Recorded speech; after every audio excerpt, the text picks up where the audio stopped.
मंगलम भगवान वीरो मंगलम गौतमघणि मंगलम कुंद कुंदारी जय जयस्तु सर्वमंगलमांगल्यं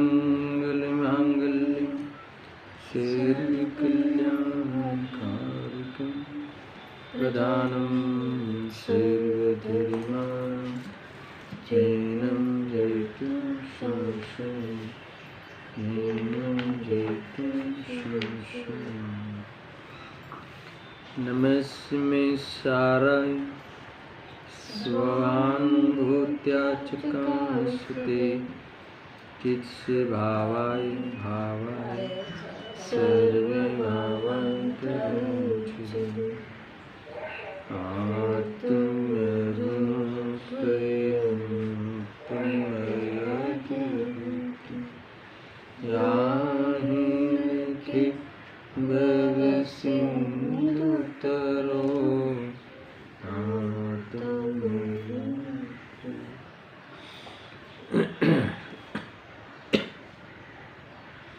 समय सार मोक्ष अधिकार गाथा 291 का स्वाध्याय चल रहा है। तात्पर्य वृत्ति टीका पर आज विचार करते हैं। पाठ करते हुए पेज नंबर 529 529 के नीचे है हिंदी। जो बंधनों से बद्ध वो नहीं बंध चिंता से छूटे, त्यो जीव भी इन बंध की चिंता करे से नहीं छूटे। आचार्य कुंकुम देव इस गाथा में ये कहते हैं कि अगर कोई जीव कर्म बंधन का अथवा बंध का मात्र विचार करते रहता है तो उससे बंध का अभाव नहीं होता। इस गाथा की टीका में विशेष बात आचार्य अमरचंद्र देव ने ये कही कि कर्म से बंधे हुए पुरुष की कर्म से बंधी विचार श्रृंखला यानी विचार की धारावाही रूप से विचार करे तो वे कह रहे हैं कि वो कर्मबंध से मुक्त होने का कारण नहीं है। और इस बात को कहकर ये कहते हैं कि ये हम किसके लिए ये बात हमने कही है, क्यों ये बात हमने प्रस्तुत करी, ये किसे समझाया जाता है ऐसा कि जो व्यक्ति कर्म संबंधी विचार श्रृंखलात्मक, क्या है विचार श्रृंखलात्मक, क्या है व्यवहार धर्म ध्यान, शुभ परिणाम रूप व्यवहार धर्म ध्यान, जो अपाय विचय, आज्ञा विचय, विपाक विचय, संस्थान विचय आदि संबंधी विचार करता है और विचार करके इसमें ही संतुष्टि अनुभव करता है, अर्थात इसमें ही जिसकी बुद्धि अंध हुई है। भगवान ने ये कहा है, भगवान ने लोक का ये माप कहा है, यहाँ जीव जन्म लेता है, ऐसे भाव करे तो यहाँ उत्पन्न होता है, और ये संबंधी बहुत विचार कर कर करे और विचार करे वहाँ तक तकलीफ नहीं, उसमें बुद्धि अंध हुई है, यानी इसमें वह ऐसा मान लिया है बुद्धि में कि इससे मेरा बंध कट जाएगा। तो ये कह रहे हैं कि उससे बंध का अभाव नहीं होता, उससे तो बंध होता है, क्योंकि वो शुभ परिणाम रूप धर्म ध्यान है। और अध्यात्म में वो देखा जाए तो आर्त ध्यान ही है। इस प्रकार से इनके लिए हमने ये बात कही है, ये हमने जो बात कही है, ये गाथा रखी है, उनको समझाने के लिए बात कही है। देखो ऐसा है कि ये जो हमारा ध्यान उस विषय में लगे, यानी हमारा ज्ञान उसमें रमे, आज्ञा विचय आदि 6 द्रव्य जीवनी काय आदि उसमें रमे, तो ये कह रहे हैं कि वास्तव में वह उसका निषेध नहीं किया। जो धार्मिक जीव होते हैं, जिसने निश्चय धर्म ध्यान, वितराग धर्म ध्यान प्रकट कर लिया है, अथवा जिसने आत्मा का ध्यान किया है, आत्मा का ध्यान करके वितरागता का अंश प्रकट किया है, ऐसे जीव को भी जब तक शुक्ल ध्यान नहीं होता तब इसी में ही, इसी विषयों में उपयोग लगाता है, मगर उसमें से निकलकर स्वरूप का ध्यान करने रूप प्रेरित होता है।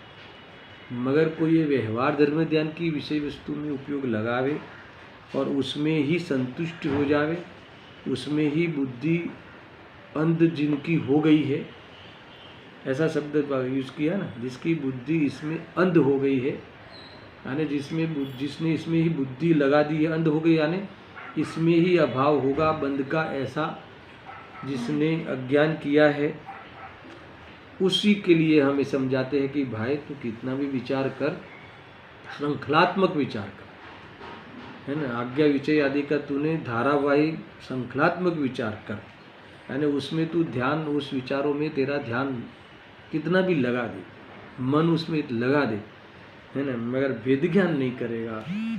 ये कह रहे हैं कि तुझे बंध का अभाव नहीं, है ना, ये कहा।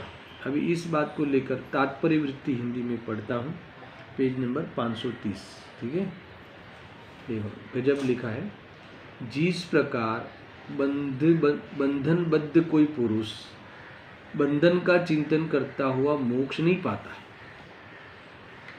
गजब है। देखो ऐसा है कि बंधन का चिंतन करता हुआ मोक्ष नहीं पाता, यहाँ तो कहते हैं कि आत्मा का चिंतन करता हुआ भी जब मोक्ष नहीं पाता, तो बंधन तो, जो बंधन से बंधी जो परिस्थिति है, बंधन को लेकर जो व्यवस्था है, वो तो सब कर्म थियरी है, वो तो पर का चिंतन है।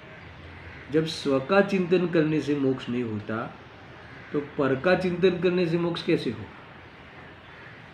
देखो यहाँ तो बंध अधिकार, बंध के अभाव पूर्वक मोक्ष होता है ना, इसलिए बंध की चर्चा यहाँ की है। मगर नवे तत्व का विचार करें तो यहाँ कहा ना आगे पूर्वरंग अधिकार में, नव तत्व की जब तक संतति नहीं छोड़ता, विकल्प नहीं छोड़ता, यानी नवे तत्व का, नव पदार्थ का, सातों तत्व का जो मात्र विकल्प करे, विचार करे, उसका विचार विमर्श किया करे, तो उससे कोई बंध का अभाव नहीं होता। यहाँ कह रहे हैं देखो, जब उसका चिंतन करने से नहीं होता, अरे आत्मा के चिंतन करने से आत्मा का, अरे उसमें मोक्ष नहीं होता, तो फिर बंध तत्व का चिंतन करने से कैसे होगा? देखो ये इसमें आत्मा का अनुभव करने से बंध का अभाव होता है। दूसरी बात यहाँ ये भी विचार की जाए कि कोई व्यक्ति अगर कोई रसगुल्ला आदि जो मिठाई है उसके बारे में विचार करता रहे, कैसा बना है, कैसे बनता है, वो सब जान ले, सीख ले, और उसका विचार करे, तो उसको स्वाद नहीं आता। भोजन की चर्चा वार्ता करने मात्र से वो पेट नहीं भरता, तो क्या करना पड़ेगा? भोजन को सेवन करना पड़ेगा। समझना, मैं जहाँ से कहता हूँ, कोई बार बार अपने को घर पे आवे भोजन के लिए, और घर की महिलाएं भोजन कथा कह दे कि आज तो ये बनाया, ये बनाया, खीर बनाई है, रायता बनाया है, ये सब बनाया है, बढ़िया बना है, इसमें है ना रसगुल्ला भी साथ में है, सब बराबर है। तो ऐसा 1 घंटा वार्ता करे तो कितना पेट भरे? उसको बोलना पड़ेगी भाई तेरी ये भोजन कथा बंद रख और भोजन परोस, मैं भोजन का सेवन करूँगा और फिर तृप्ति होगी। ऐसा होता कि नहीं? तो बस यही मनोविज्ञान है, यही लॉजिक है। ऐसे ही तुम कितने भी बंध की चर्चा करो, मगर कहते हैं कि बंध का अभाव कर दे, उसका नाश करे तो मुक्ति को प्राप्त होता है, नहीं तो नहीं होता। देखो ये क्या करे, उदाहरण में क्रिया से समझाना पड़ता है। ये क्रिया की यहाँ कहते हैं, ये उदाहरण में तो क्रिया प्रधान है ना? बंध को हटाना पड़ेगा, बंध को काटना पड़ेगा, पर सिद्धांत है वो ज्ञान प्रधान है। यहाँ जो चर्चा है, उदाहरण तो है, दृष्टांत तो है, जितने भी दृष्टांत लिए जाते हैं वो तो क्रिया प्रधान है, मगर जो दृष्टांत है वो तो ज्ञान प्रधान है कि बंध को काटना पड़ेगा, यानी तुझे बंध से भिन्न अपने आत्मा को अनुभव करना पड़ेगा। बंध को अपना स्वरूप रूप अनुभव नहीं करना, इसका नाम है बंध का काटना, है ना, ये विदारण करना, ये भेद ज्ञान की बात है। ये सामान्य चर्चा मैंने करी।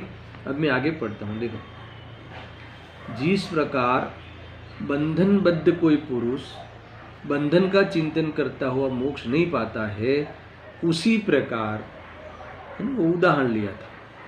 कौन सा पुरुष? जेल में बंद है, बेड़ियों में जकड़ा हुआ है, बंधा हुआ है, तो बार बार वो चिंतन करे ये ऐसी बेड़ी है, सोने की बेड़ी है, हीरे की बेड़ी है ना, ये बहुत कठोर है, ऐसा है, इस प्रकार से बहुत लॉक इतना विशेष किया है, इस प्रकार से मुझे बांध दिया है, इसमें मैं बंधा हूँ, है ना, ये बेड़ियों से मैं बंधा हूँ। फिर काल से भी विचार करे, है ना, कई काल से बंधा हूँ, 1 साल से बंधा हूँ, तो इससे क्या होगा? ऐसा चिंतन किया करे, ये तो आर्त ध्यान है, इससे कोई बंधन नहीं कटता, ये कह रहे हैं। तो क्या करना पड़ेगा उदाहरण में? तो क्या वो कड़ी को खोलनी पड़ेगी, लॉक को खोलना पड़ेगा। तो बोला ना, उदाहरण में तो क्रिया प्रधान है।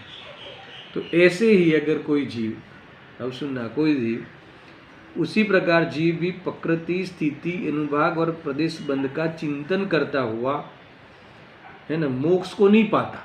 क्या करता हो? मोक्ष को नहीं पाता, निज शुद्धा की प्राप्ति स्वरूप, है ना, मोक्ष को प्राप्त नहीं होता। यानी निज आत्मा, निज तत्व का, निज भगवान आत्मा का, निज शुद्धात्मा का को प्राप्त करना, उसकी दृष्टि करना, यानी अपने वितराग स्वभाव रूप अनुभव करना, तब ही वास्तव में बंधन से छूटा होगा। कितना भी बंधन की चर्चा करे, आगे तो कहा ना श्रृंखलात्मक, है ना, जो भी वो बंधन क्यों होता है, बंध कहाँ कहाँ जन्मता है, क्या करता है, लोक में 4 गतियों में कितनी परावर्तन करता है, 5 परावर्तन कैसे करता है, कोई क्षेत्र बाकी नहीं रखा आज तक, मिथ्यात्व को लेकर कोई जन्म में बाकी नहीं रखा कोई, है ना, इस प्रकार से कोई कालखंड को बाकी नहीं रखा, अवसरपणी, उत्सरपणी, विस्कोड़ा कोड़ी सागर में कितने कल्प काल को इसने अनंत कलकाल भोगे। तो ऐसा वैराग्य लेकर अगर स्वभाव क्यों मैंने ऐसा क्यों रखड़ा, तो क्या स्वभाव की दृष्टि नहीं करी, है ना, मैंने अपने इससे इस रागादि भाव की पूर्ति करने में मन लगाया, उसमें ही ध्यान किया, मेरे रागादि भाव से रहित, है ना, परद्रव्य से भिन्न में आए ना, आगे ले लो, परद्रव्य का लक्ष्य करते हुए रागादि रूप ही अपने को किया, यानी दुखी ही किया। तो पर लक्ष्य छोड़े, स्वभाव का लक्ष्य करे तो बंध छूटे, मगर ये तो काम करता नहीं, है ना, सारा बस इसी का पाठ करना, इसी का कर्मों की प्रकृति सीखना, पढ़ना, पढ़ाना, और उससे कौन से भाव का क्या फल है विचार करते रहना, इसका ये फल आता है, उसका ये फल आता है। तो यहाँ कहते हैं कि वह ये सब चिंतन करता हुआ अपने आत्मा का अनुभव नहीं करता, यानी अबंध स्वरूप, उस बंध के काल में भी, है ना, अपना शुद्धात्मा विद्यमान है, वहाँ बंध के से अप्रभावित रहने वाला, है ना, ये बंध रूपी भाव है, उससे अप्रभावी रहने वाला ज्ञाता दृष्टा स्वरूप ऐसे निज शुद्धात्मा का अनुभव नहीं करता। उस बंध भले हो, अनादि से बंधा हुआ है, भले बंधा हुआ हो, पर वहाँ उस समय भी अबंध स्वरूप, आत्मा का अबद्ध स्पष्ट स्वरूप इसमें नहीं विलीन होता हुआ, विकल्पों से अप्रभावित रहता हुआ, संकल्प भले कितने भी अज्ञान में किए हो, फिर भी अपनी चेतनता रूप रहता हुआ, है ख्याल में, ये रहता हुआ जो आत्मा में हूँ, ये चैतन्य स्वरूप में हूँ, वो जानने स्वरूप जो हूँ वो ही मैं हूँ, ये जो जानता है वो ही मैं हूँ, ऐसा अनुभव, इतना, ये बस इतना अनुभव चुक गया, इतना अनुभव, यानी मूल चुक गया, यानी मूल उसका पाया चुक गया, समझ में आया ना। तो ये उसने ये भूल गया, ये छूट गया, इससे च्युत हो गया। तो ये कहते हैं कि इसीलिए मोक्ष को पाता नहीं, ख्याल में है ना, ये बात इन्होंने की है। देखो ये तो हो गई गाथा की बात। अब यहाँ कहते हैं कि इसका कुछ विशेष कहते हैं। विशेष यानी मैं भावासन कराता हूँ, इस बात को मैं विशेष खोलता हूँ। देखो इसमें बहुत लंबा ये 3.5 पंक्ति का पूरा कथन है। इसमें कहाँ से तोड़ना फिर कैसे जोड़ना, वो अगर समझ में नहीं आवे तो भावासन नहीं होगा। पहले एक बार मैं पढ़ लेता हूँ पूरा का पूरा, फिर से जोड़ तोड़ करके अपन समझते हैं। देखो इसका कुछ विशेष कहते हैं, समस्त शुभ शुभ बाह्य द्रव्य के अवलंबन से रहित, चिदानंद एक शुद्धात्मा के अवलंबन स्वरूप, वितराग धर्म ध्यान तथा शुक्ल ध्यान रहित, जीव बंद प्रपंच रचना के चिंतन रूप, सराग धर्म ध्यान रूप शुभोपयोग से स्वर्गादि सुख के कारण रूप पुण्य बंध को प्राप्त करता है, परंतु मोक्ष को प्राप्त नहीं करता। अब कितनी कितनी बड़ी पंक्ति है। आचार्य देव कहते हैं ऐसा भावार्थ है किसका, आचार्य कुंकुम देव की इस गाथा का ऐसा भाव है। ये इसकी टीका है, मूल टीका ये है, मतलब मुझे जो इसकी टीका करनी है वो ये है। अब सुनना, मैं इसको तोड़ तोड़ कर बात करता हूँ। क्यों मोक्ष नहीं पाता है ना, तो एक सामान्य कथन तो ये है कि इसलिए मोक्ष नहीं पाता कि जो स्वर्गादि के कारण रूप, पीछे से लेना, स्वर्गादि के कारण रूप पुण्य बंध है ना, पुण्य बंध को प्राप्त होता है मगर मोक्ष को प्राप्त नहीं होता। क्यों नहीं होता कि स्वर्गादि के कारण रूप कौन है, शुभोपयोग। कौन सा, सराग धर्म ध्यान। सराग धर्म ध्यान, तो क्या किया उसने सराग धर्म ध्यान का, उसी का ही चिंतन किया है ना। प्रपंच रूप रचना, यानी इसका विस्तार रूप, इसकी ही रचना की। कहाँ, विचारों में इसी की रचना की। विचार में इतना विस्तार करके बंध तत्व का, इस व्यवहार धर्म ध्यान का, सराग धर्म ध्यान का, कि जो शुभ परिणाम रूप है, जिससे स्वर्गादि रूप बंद करने रूप पुण्य बंध है ये, है ना, इसीलिए वो पुण्य बंध को प्राप्त हुआ है। एक तो इसने अस्थि से क्या किया, व्यवहार धर्म का, व्यवहार जो धर्म ध्यान रूप है, सराग धर्म ध्यान रूप है, उसी का ही विस्तार से चिंतन किया। विस्तार, विचार में इसी का विस्तार किया, सारा विचार इसी में लगाया। और किस में नहीं लगाया है ना, वेद ज्ञान में नहीं लगाया। एक तो ये, और यहाँ क्या लिखा है भी, इसके और आगे चलो, पीछे से ले रहा हूँ, ठीक है, कि क्या ऐसा क्यों किया इसने। ये तो किया है ना, अपने विचार मतलब विस्तार किया बंध तत्व का, उस व्यवहार धर्म ध्यान का, सराग धर्म ध्यान का विस्तार किया। तो क्या नहीं किया, क्या नहीं किया, तो ये देखो, ये सुनना, इसके तुरंत आगे लिखा है वो पढ़ना, कि इसने वितराग धर्म ध्यान और शुक्ल ध्यान से रहित होकर, ये लिखा ना, वितराग धर्म ध्यान तथा शुक्ल ध्यान रहित। क्या नहीं किया, वितराग धर्म ध्यान नहीं किया, वितराग धर्म ध्यान और शुक्ल ध्यान नहीं किया। कैसा है वो वितराग धर्म ध्यान, कैसा है, तो उसके आगे चलो, कैसा है, अस्थि नास्ति दोनों आए। तो क्या, शुद्धात्मा के अवलंबन स्वरूप और बाह्य द्रव्य के अवलंबन रहित। सुनना बराबर, बाह्य द्रव्य के अवलंबन रहित और शुद्धात्मा के अवलंबन स्वरूप। अब बाह्य द्रव्य के अवलंबन रहित, तो कैसे है वो बाह्य द्रव्य, कैसे है, इसमें लिखा ना कि जो समस्त शुभ शुभ बाह्य द्रव्य है। गजब बात है, बाह्य द्रव्य कैसे है, शुभ शुभ बाह्य द्रव्य।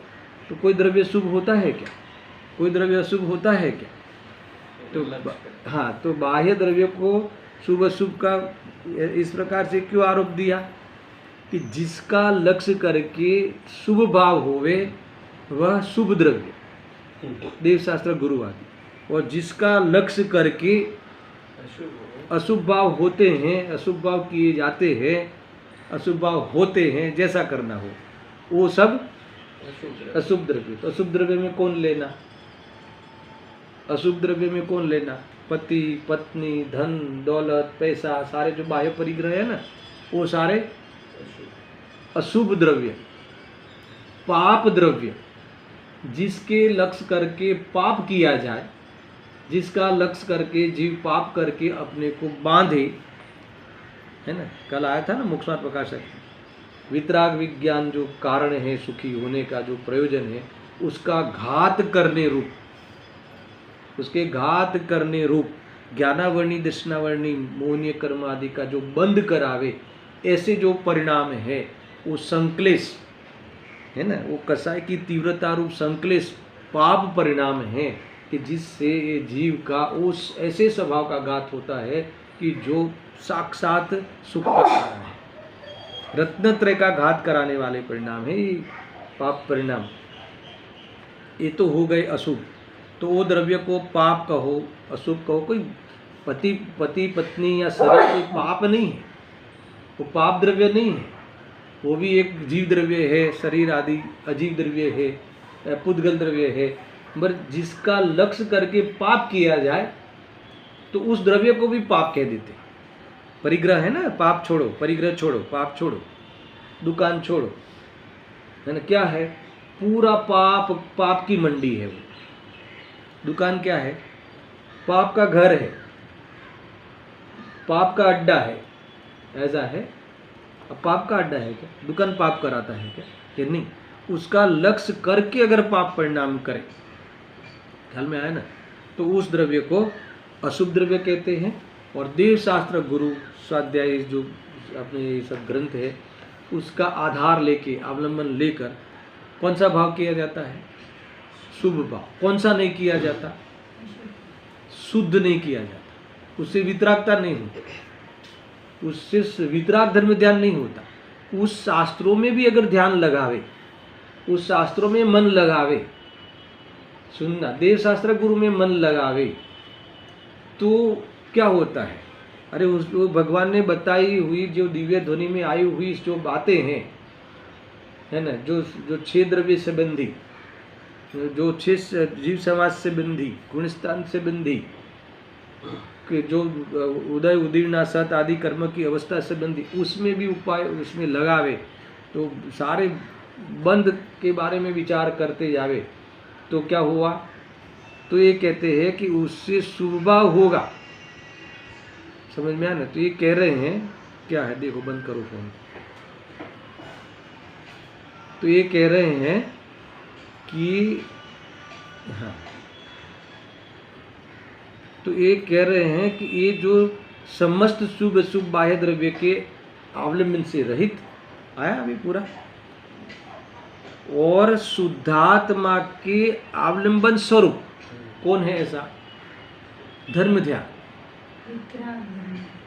ये धर्म ध्यान है ना, वितराग धर्म ध्यान, शुद्धात्मा का अवलंबन करे, यानी सारे पदार्थों से, शुभ शुभ भावों से पर लक्ष्य छोड़ के शुभ शुभ भावों का त्याग करके जब शुद्धात्मा का लक्ष्य करता है, निर्विकल्प होता है, इतना समझ लो, तो वो निर्विकल्प जो दशा प्रकट हुई है ना, वह कौन सी दशा है?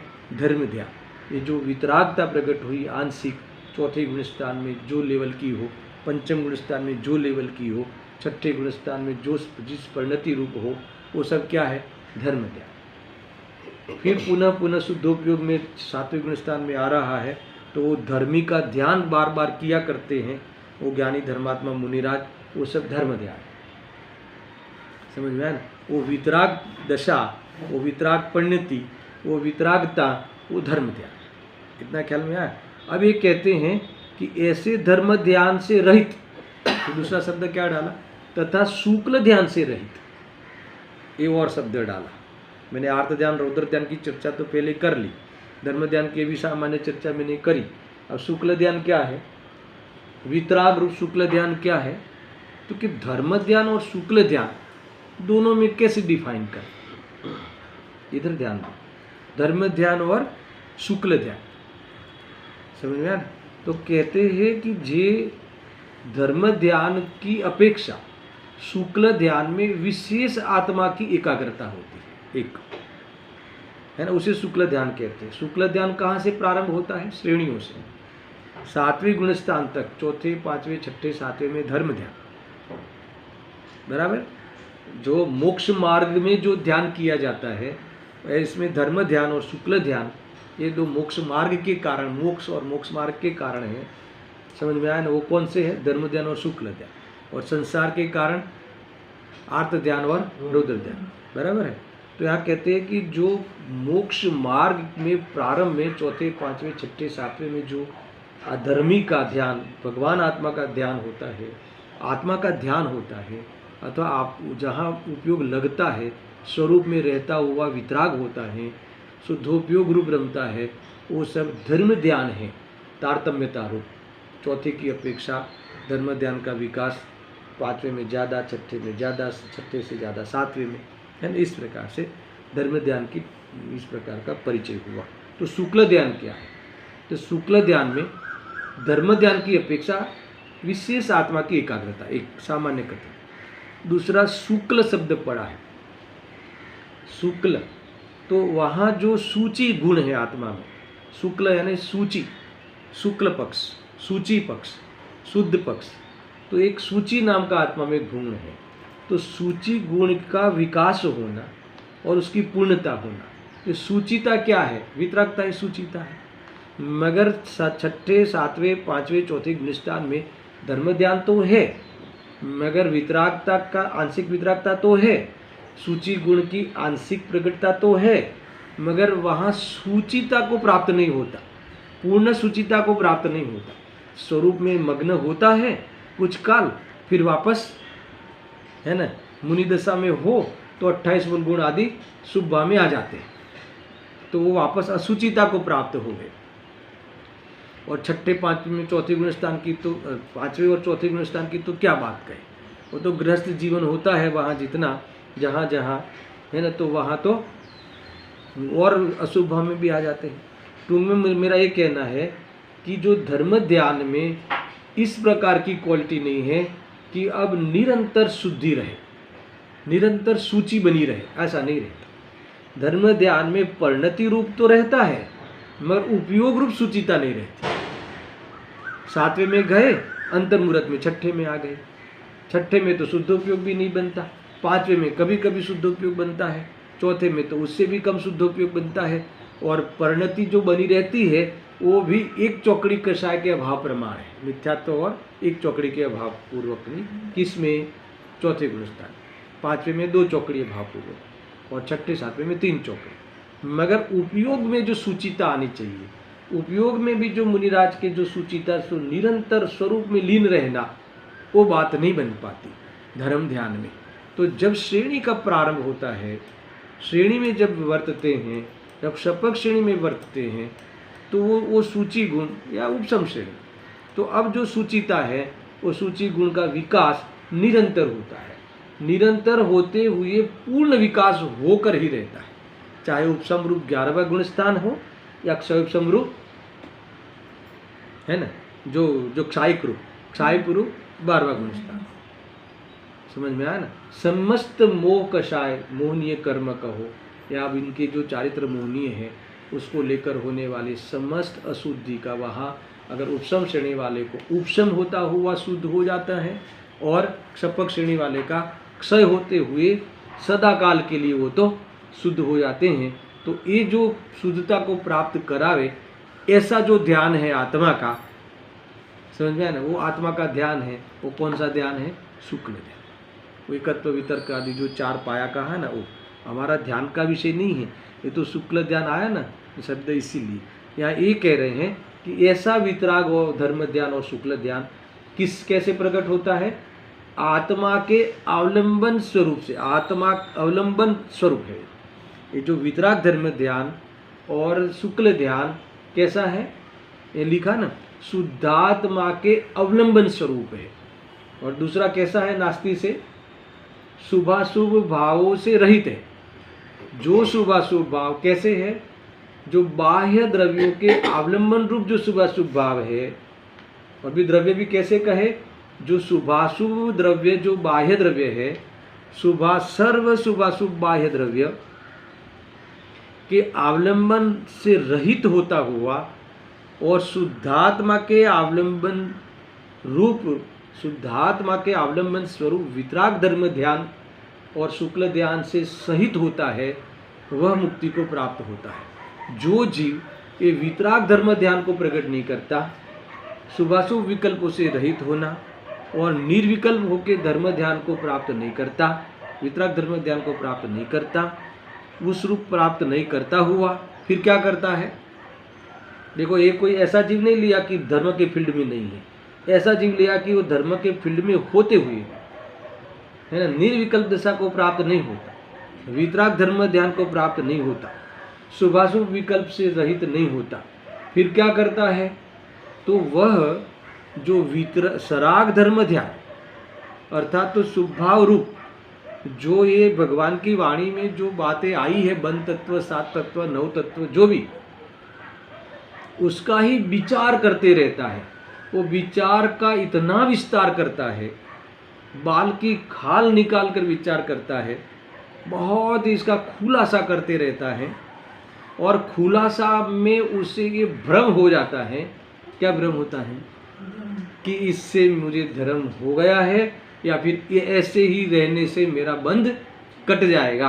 तो ये कहते हैं कि वह वास्तव में स्वर्ग आदि को तो प्राप्त होता है, मगर 3 काल में ऐसी परिस्थिति में रहता हुआ, ऐसा अनुभव करता हुआ जीव मोक्ष को प्राप्त नहीं होगा। भले 3 काल ऐसा ही प्रयास करते रहे, भूतकाल में किया है, वर्तमान में करता है और भविष्य में करते रहेगा, तो भी वो कभी मुक्ति को प्राप्त नहीं होगा। ऐसा देखो, आत्मा की माला जपते रहो अनंत काल तक, आत्मा नहीं मिलेगा। तो फिर ये बाकी के जो आश्रव तत्व, बंध तत्व की माला जपे, उसका भेद प्रभेद का विचार करे, और उसके कारण जीव कहाँ कहाँ जन्म लेता है उसका पूरे संस्थान का, लोक संस्थान का ज्ञान करे। ये यहाँ उपजता है, यहाँ उपजता है, यहाँ उपजता है, मगर ये क्यों उपजता है? ऐसा ये जो उपजता है उसका ज्ञान करके तुम क्या करोगे? ये अपने धर्म, वितराग धर्म ध्यान, निर्विकल्प दशा को तुम प्राप्त नहीं होते। ये सारे शुभाशुभ विकल्पों का त्याग करके तुम निर्विकल्प दशा रूप धर्म ध्यान को अगर नहीं प्राप्त करते और बस इसी की चर्चा करते रहते जो व्यवहार की विषय वस्तु है, तो ये कह रहे हैं कि वो मोक्ष को प्राप्त नहीं होता। इस प्रकार से भावार्थ हुआ। तुमने ये 3 गाथा का एक ग्रुप, उसमें ये बताया कि वो व्यवहार जो ये बंध का जो ज्ञान करते रहने से, जानने मात्र से, है ना, आत्मा को भूलकर खाली बंध तत्व को जाने, बंध से भिन्न भगवान आत्मा को नहीं जाने, खाली बंध तत्व की जानकारी रखे, तो उससे बंध का अभाव नहीं होता। और दूसरा, अब ये 291 गाथा में बंध का विचार करते रहे श्रृंखलात्मक, तो भी बंध का अभाव नहीं होगा। यहाँ तक की बात आई। तो फिर अब इसके बाद 292 नंबर की जो गाथा है उसका क्या विषय है, सुनो। यदि बंध के स्वरूप के ज्ञान मात्र से भी मोक्ष नहीं होता, कौन सी गाथा है? 3 गाथा। पहली 288, 89 और 290। क्या कहा? बंध के स्वरूप के ज्ञान मात्र से भी मोक्ष नहीं होता, यदि उससे नहीं होता, और बंध के विचार करने से भी मोक्ष नहीं होता। कौन सी गाथा? अभी चली 291। तब फिर मोक्ष का कारण क्या है वो बता दो। समझ में ना? ठीक है, हमने समझ लिया। आज तक तो हम शांति से पूरा वैराग्य परख पूरी चर्चा करते थे। 4 गतियों में जीव ने कहाँ कहाँ दुख भोगे और कहाँ कहाँ रख रहा, और ये सारा हमने पूरा, है ना, ये भाव किया तो वहाँ जन्मा, पूरा हमने पढ़ा, और ये भी जिनवाणी के आधार से पढ़ा। सर्वज्ञ भगवान के सिवा ऐसी बात कौन कर सके, ऐसा गुरुदेव जी ने कहा था ना प्रवचन में, उस 291 की गाथा के। तो कौन कर सके? भगवान की वाणी में ही ये सत्य बात आ सकती है। फिर भी अगर उसी का लक्ष्य करते रहे, उसी का ही विकल्प करते रहे, तो भी मोक्ष को प्राप्त नहीं होता। ऐसा नहीं है कि अपनी कल्पना के हिसाब से चर्चा करता है, वो जैसा कहा है, जिस प्रकार से इसके साथ हुआ है, और ऐसे खोटे भावों से जो होता है, वो सारी चर्चा उसने सही सही करी है, ना नहीं है। मगर इसकी चर्चा और इसका विचार करने से मोक्ष नहीं होता। तो फिर ये बता दो कि क्या करने से मोक्ष होता है। समझ में? उसके लिए 292 गाथा यहाँ लिखी है, पहले पाठ करते हैं फिर उस पर विचार भी करते हैं। देखो, जह बंदे चेतुणय बंधन बद्धो दुपावदि विमोखम, तह बंदे चेतुणय जीवो संपावदि विमोखम। देखो, डायरेक्ट कोई वेद ज्ञान की बात यहाँ नहीं की, कितना कहा है ना, मात्र बंधनम बद्धो दुपावदि विमोखम, ये कहा ना, बंध के छेदने से मोक्ष की प्राप्ति होती है। बंध की बातों से, चर्चा करने से, जानने से नहीं। तो बंध का अभाव करने के लिए बंध को छेदो, इतना कहा। अभी बंध को छेदो कहा तो क्या करे बंध को छेदने के लिए? तुम्हें इस बोर्ड पे ले गए, बंध का ज्ञान करने मात्र से नहीं होगा, बंध का छेदने से काम होगा। यानी भोजन की रेसिपी सीख जाने से पेट नहीं भरेगा। भोजन कैसे बनता है, भोजन की महिमा करते रहने से पेट नहीं भरेगा, भूख नहीं मिटेगी। क्या करने से होगा ये तो बताओ, क्या करने से होगा? भूख कैसे मिटेगी? भोजन करने से। ऐसे ही बंध की चर्चा करने से बंध नहीं मिटेगा, बंध को छेदने से बंध मिटेगा, इतना ही कहना है। अभी इतना ही कहा है इस गाथा में, तो सुनना। पहले मैं हिंदी पाठ करता हूँ, फिर पुनः भावासन करते हैं क्या कहना है। सामान्य बातें नहीं है यहाँ, डायरेक्ट भले वेद ज्ञान नहीं हो, मगर वो आचार्य अमृतचंद्र देव ने और गुरुदेव श्री ने इसमें पूरा वेद ज्ञान को छेड़ा है। हम पढ़ेंगे सामान्य रूप से। देखो, जो बंधनों से बद्ध वो नर बंध छेदन से छूटे। फिर से, जो बंधनों से बद्ध वो नर बंध छेदन से छूटे। कैसे छूटे? जो बंधनों से, ये उदाहरण है, ये दृष्टांत है, और सिद्धांत दूसरी पंक्ति में उतारेंगे। क्या उदाहरण? हमें ये भी पता नहीं चलता कि इसमें उदाहरण क्या है। ऐसी संक्षिप्त भाषा में लिखा है, टीकाकार नहीं होते तो गाथाएं समझना बहुत मुश्किल होता। समझ में आया कि नहीं? क्या है? यानी जो बंधनों से बद्ध है, यानी जो हथकड़ी में बंधा हुआ है ना, वो नर कैसे छूटेगा? वो कड़ी को तोड़ेगा, छेदेगा। इस जो कड़ी है ना, हथकड़ी, उसको छिन्न भिन्न कर देगा, तोड़ फोड़ कर देगा, उसको तोड़ देगा तो ही छूटेगा। समझ में आया ना? नहीं बात देखते रहेगा, नहीं ये बंधा हुआ हूँ, अरे मैं तो बंधा हुआ हूँ, ये ऐसी बेड़ी है, जानते रहेगा, इसकी चिंता या चिंतन करते रहेगा, उससे नहीं छूटेगा। क्या करना पड़ेगा संकित? इसमें तो सिंपल है, तोड़ना पड़ेगा।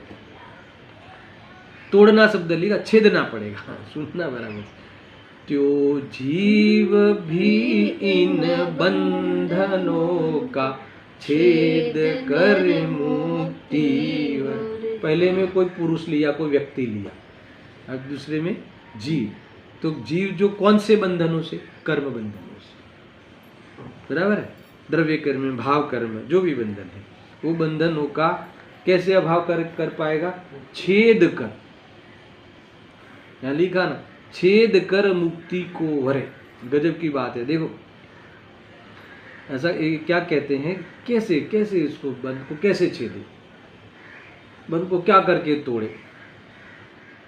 देखो, ऐसा है ना कि इसमें छेदना ने क्या, भिन्न जानना। यहाँ देखो, मैंने कहा था ना कि उदाहरण तो क्रिया प्रधान है और सिद्धांत है वो ज्ञान प्रधान है। छेदने का शस्त्र ले आओ। देखो, वो जो हथकड़ी छेदने के लिए तो छीनी ले आओगे, करवत ले आओगे, है ना, उससे तोड़ोगे। तो यहाँ भी छीनी लाना है। वहाँ लोखंड की छीनी है, लोखंड की बेड़ी तोड़ने के लिए। और यहाँ कौन सी छीनी लाना है? प्रज्ञा छीनी लाना है, वेद ज्ञान की छीनी लाना है, वेद ज्ञान रूपी करवत चलाना है ना। यहाँ वास्तव में ज्ञान में विवेक लाना है। ये कह रहे हैं बंध मेरा स्वरूप नहीं है, ऐसा ध्यान। ये जो बंधने रूप जो भाव है वो मेरा स्वरूप नहीं है, ये जो अबंध स्वरूप है। देखो, ये अनादि से भले बंधा हुआ है। सुनना, एक तुम्हें उज्जवल पक्ष बताता हूँ आत्मा के लिए, अपने के लिए, मुक्ति जाने के लिए। अनादि से भले बंधा हुआ है, कर्मों के बीच रह रहा है, समझ में आया ना, फिर भी वहाँ वो शुद्धात्मा जो अबंध स्वरूप है वो वहाँ विद्यमान है। बहुत बड़ी बात है, समझ में आया कि नहीं? तो अगर उसे अगर देख लेवे, वो उसमें अनुभव कर लेवे, उस पर ध्यान चला जावे, वो अपना स्वरूप है ऐसा अनुभव में आ जावे, तो बंधन छूट जाए। ध्यान में ये बाकी जो बंधन में हम रुके हैं उपाधि बुद्धि करके, तो ये भले अनादि से रुके हैं, तो कोई हमारा अबंध स्वरूप जो हमारा ये जहाँ बंधा है उस रूप नहीं होता हुआ जो स्वरूप है, वो जो कमलिन का पत्र पानी में भले रहा हुआ हो, फिर भी कमलिन का पत्र के नज़दीक जाके देखते हैं, डूबा हुआ कमलिन पत्र पानी में लबालब डूबा हुआ कमलिन का पत्र, उस पानी की ओर से देखते हैं तो डूबा हुआ है, डूबा हुआ दिखता भी है और डूबा हुआ पानी में है भी, फिर भी अगर वो कमलिन के पत्र के पास जाके देखते हैं तो पानी को छुआ तक नहीं, है ना, पानी हुआ ही नहीं, पानी उस रूप पत्र रूप हुआ ही नहीं, पत्र पानी रूप हुआ ही नहीं, ऐसा है। तो ये इससे तुम उसे प्राप्त कर सकते हो। बहुत कुछ बातें हैं भाई इसमें। देखो आए 14-15 नंबर की गाथाएं, ये सारी गाथाएं और वो 12-13 वाली गाथाएं, सब इसमें ये बातें आई है। 11वीं गाथा में तो देखो ऐसा है ना कि जो कादव से मिश्र जो जल है, जल कहाँ है? जल कादव के, हाँ काय ले लो, कादव ले लो, जो भी ले लो, तो कादव या काय के साथ जल है, तो वो जल है तो पूछता है वो शिष्य, क्या हम इस जो जल है उसमें से हम निर्मल जल का सेवन कर सकते हैं? क्या कर सकते हैं? कैसे कर सकते हैं? तो पहले तो ये जानना पड़ेगा, क्या जानना पड़ेगा कि जो जल है वो काय नहीं है, काय है वो जल नहीं। एक दूसरा ये भरोसा आना चाहिए कि जो जल है वो काय रूप या कीचड़ रूप, कीच रूप हुआ नहीं है, और कीचड़ है वो जल रूप हुआ नहीं। अगर ये तुम्हें ख्याल में आ जाए, कब? जब कीचड़ से मिश्रित जल है तब, जब जल कीचड़ से मिश्रित है तब भी जल जो है वो कीचड़ नहीं है और कीचड़ है वो जल नहीं है, वो ख्याल में आना चाहिए। एक दूसरा, जल वो कीचड़ रूप नहीं हुआ है और कीचड़ है वो जल रूप नहीं हुआ है। दो, अगर ये हमें दिख जाए तो फिर कतक फल डालकर हम जल को अलग से प्राप्त कर सकते हैं। कतक फल यानी कैसे? फिटकरी डालते हैं ना, आपको साइंस में पढ़ा होगा, फिटकरी डालो तो वो कचरा है वो नीचे बैठ जाएगा, वो जल प्राप्त कर लोगे। क्रिया से समझाते हैं, इतना ही। तो वो जल पहले तुम्हें ये होना चाहिए कि बंधा हुआ जो आत्मा है, वो 14-15 गाथा में भी है ना, अनादि से आत्मा कैसा है? बद्ध स्पृष्ट है, बंधा हुआ है ना, स्पर्शा हुआ है देह से, कर्मों से, है ना। फिर वो कैसा है? राग आदि से संयुक्त है ना, अनेक विशेष अवस्था को प्राप्त है। तो वहाँ कहा, और आत्मा कैसा है? अबद्ध स्पृष्ट, स्पर्शा ही नहीं, रागादि के बीच में भी रागादि को स्पर्शा ही नहीं, सुनना बराबर से, रागादि रूप हुआ ही नहीं, उस रूप कभी होता ही नहीं। तो शिष्य पूछता है कि क्या ऐसा जो अबद्ध स्पृष्ट आत्मा है उसको हम प्राप्त कर सकते हैं, जबकि हम अनादि से बंधे हुए हैं, अनादि से कीचड़ में पड़े हुए, अनादि से रागादि के बीच में रह रहे हुए हैं, तो क्या हम प्राप्त कर सकते हैं? तो आचार्य देव कहते हैं हाँ, कर सकते हैं। कैसे कर सकते हैं? क्योंकि ये जो रागादि भाव है ना, कौन से? ये जो रागादि भाव और देह आदि है ना, वो क्या है? अभूतार्थ है, वो असत्यार्थ है। दो बातें कही हैं।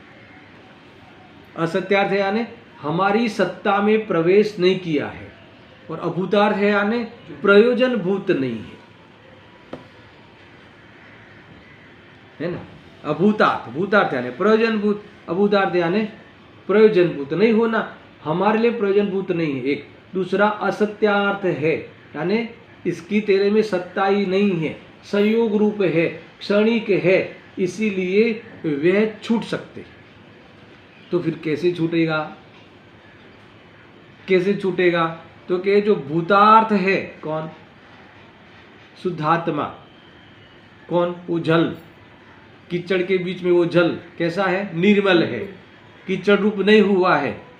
कीचड़ से मिश्रित जल निर्मल है, कीचड़ रूप नहीं हुआ है। ऐसा तुम जल को देख लोगे तो उसकी प्राप्ति का उपाय, सबसे पहले उपाय तो तुमने भिन्न जान लिया। अब जो भी विधि है उस विधि से तुम प्राप्त कर लेना।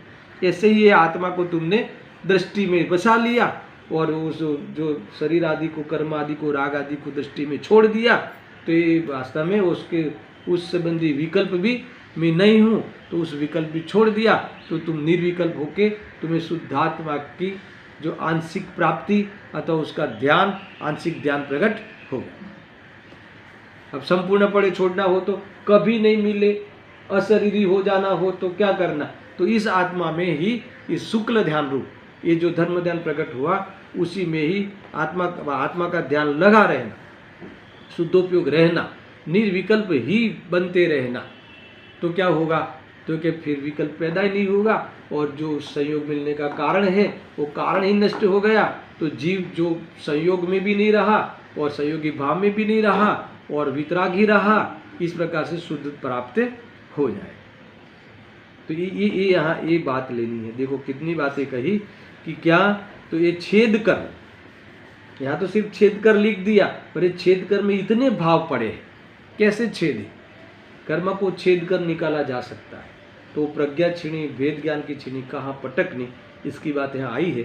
सिर्फ मैं गाथा पढ़ लेता हूँ और टीका में कल प्रारंभ करूँगा और आचार्य जयसिंह की टीका, गुरुदेव जी के प्रवचन, सब इस गाथा में अपन विचार करेंगे। देखो, जैसे बंधन यानी बद्ध पुरुष बंधनों का छेद कर मुक्ति को प्राप्त है होता है, इसी प्रकार जीव बंधों को, बंध को नहीं लिखा, बंधों को, प्रकृति बंध, प्रदेश बंध, जितने भी बंध है ना, 148 कर्म प्रकृति, सब बंधों को छेद कर मोक्ष को प्राप्त करता है। क्या करके मोक्ष को प्राप्त नहीं होता? मात्र जानकर या मात्र चिंतन करके या चिंता करके बंध का अभाव नहीं होता, मोक्ष को प्राप्त, मुक्ति को प्राप्त नहीं होता। पर उसको छेद कर, उसको अभी बहुत कड़क शब्द लिखने वाले हैं, इन्होंने तो खाली छेद कर लिखा है। आगे वो जैसे पाठांतर में लिखा आचार्य जयसेन देव, तो दो शब्द का यूज करते हैं, छेद कर और भेद कर। छिन्नम छिन्नम भिन्नम भिन्नम आता ना, वो आप करते ना अभिषेक प्रक्षाल, छिन्न छिन्न भिन्न भिन्न, छिन्न छिन्न भिन्न भिन्न, तो दो क्यों कहा? तोड़कर और फोड़कर, छेद कर और भुक्का करके, गुरुदेव जी ऐसा बोलते हैं। छेदना, फिर लिखा ना आश्रव कर्ता कर्म अधिकार में, आश्रव और आत्मा का तफावत करके फिर भिन्न करके, ये सारे शब्द इसमें लागू होने हैं। अब कैसे छेदना वो सामान्य मैंने पूरा प्रयोग तो बता दिया, फिर भी आचार्य देव क्या कहते हैं टीका में, इसकी चर्चा हम कल करेंगे। सहजानंदी शुद्ध स्वरूपी अविनाशी आत्मस्वरूप, सहजानंदी शुद्ध स्वरूपी अविनाशी आत्मस्वरूप, सहजानंदी शुद्ध स्वरूप अविनाशी